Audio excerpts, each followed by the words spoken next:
Las 9:37 minutos, 9:37 minutos aquí en el rumbo de la mañana. El historiador, el buen amigo, doctor Manuel Núñez. Bienvenido, Manuel. Buenas, ¿cómo está la cosa? Marchando bien. Qué bueno tenerlo por aquí con nosotros.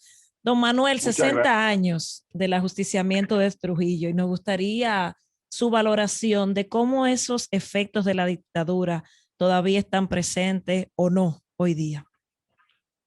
Mira, realmente la dictadura tenía unas características muy particulares y tiene también épocas distintas.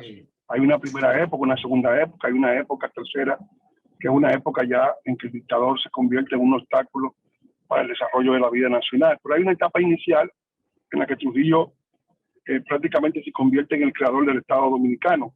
Hay una etapa media en la que se consolida la represión, se consolida todo su poder, y es una dictadura con características muy sui generis, muy parecidas a las dictaduras de los años 30, las dictaduras de Europa, de los regímenes totalitarios, que tenían el control económico de la sociedad, o sea que todos los empleos dependían del dictador, que era dueño de unas 56 empresas, 2 ingenios, y allí donde no era dueño mandaba también, o sea, pues tenían que tributarle a él personalmente sus beneficios las grandes empresas.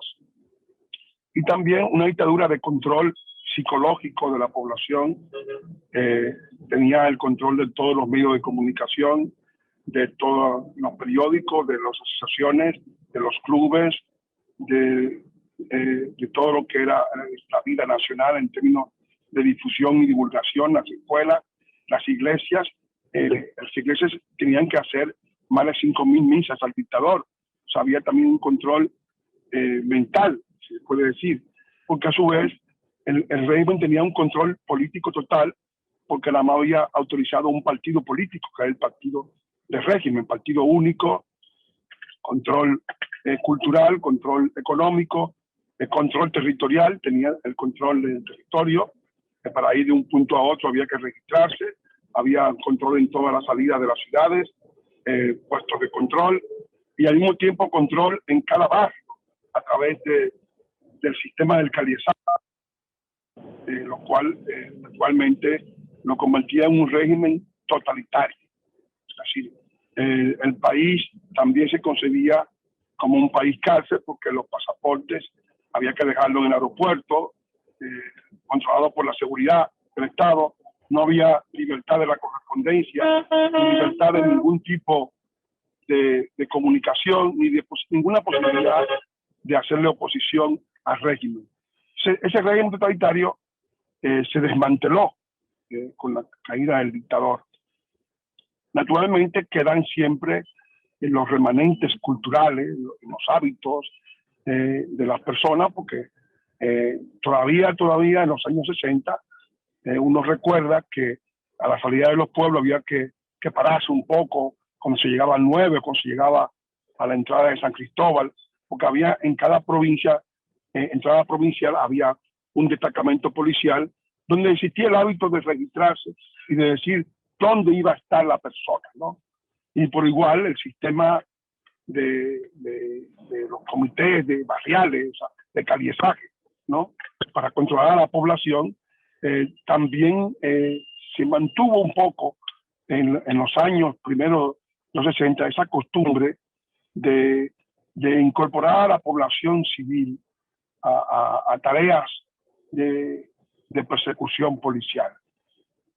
Y naturalmente se ha ido diluyendo, pero yo pienso que lo importante de todo esto es que esa dictadura, como los dominicanos la vivieron y la reconocían perpetuamente, no hubo la posibilidad en los años 60 de iniciar un régimen de partido único, de pensamiento dirigido, Manuel, de control de la República Dominicana. Manuel. Sí. ¿Cómo está Nieves? ¿Cómo tú estás, profesor? ¿Cómo está, Nieves? ¿Cómo te sientes? Bien, maestro. Todo? Bien. Oye, tú que has estudiado el tema tanto y que has elaborado incluso tesis al respecto. Manuel, yo decía temprano que esto ni siquiera es el Estado como tal. que es un empresario ligado a Martelly, al presidente actual, el que Sí, se sí, decidió a eso. O sea, que es un asunto todavía más complejo en ese sentido. sí, sí, claro. Sí, entonces, ante una situación como esa, Manuel, un vacío de poder, un estado precario, con instituciones con quien tú conversas, cómo conversas, dónde te sientas, si no es que el mundo se interese en esto, ¿cuál es la respuesta institucional y legal? Bueno, mira, la diplomacia, si no hay un uso moderado de la fuerza, se transforma en una especie de caricatura.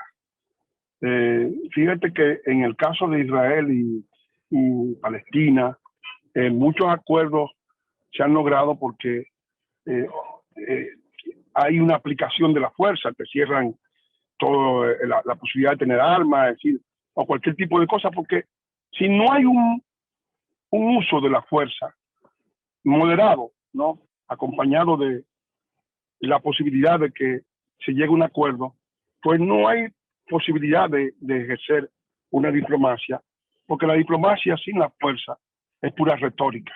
Entonces, nosotros tenemos los ríos que son hoy en día importantes en esta isla, que están en República Dominicana, afortunadamente. Y existen porque están en República Dominicana, si no, no existieran. Entonces, tenemos la necesidad de tener ese lenguaje del palo y la zanahoria, que es el lenguaje que funciona. Si, bueno, tú no quieres respetar, yo represo el río, y punto, ¿no? Hasta que tú te decidas a respetar. Pero no podemos aplicar una situación que va en contra del interés nacional, como es el caso actualmente. Y es, los haitianos se acostumbran a imponer sus criterios en base a la fuerza y luego nos colocan ante los hechos consumados.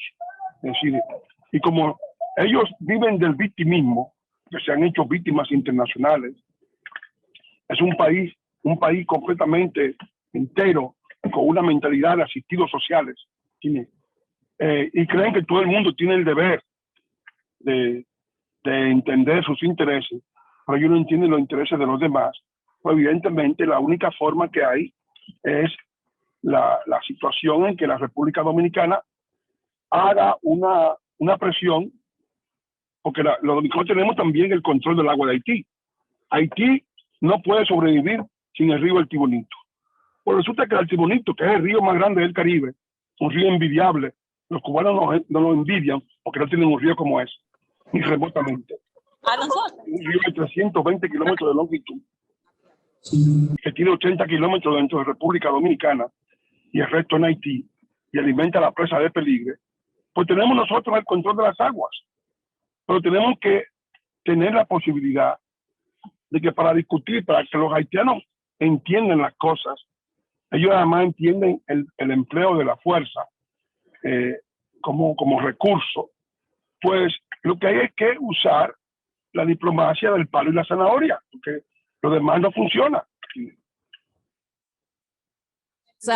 Conversamos con Manuel Núñez, historiador y analista de los elementos que viven caracterizando el discurrir de la sociedad dominicana. Manuel Núñez, tú escribiste una tesis que impacta todavía. Fue en pleno siglo XX, estamos en pleno siglo XXI. ¿Siguen estando vigentes los elementos que te motivaron a estructurar la tesis del ocaso de la nación? Claro que sí, porque evidentemente nosotros, mi tesis central era la siguiente. O sea, yo entiendo que la República Dominicana es un equilibrio. Los dominicanos nos independizamos de Haití. Y la República Dominicana, tal como existe actualmente, es un equilibrio de las culturas, un equilibrio de las poblaciones, un equilibrio de las economías.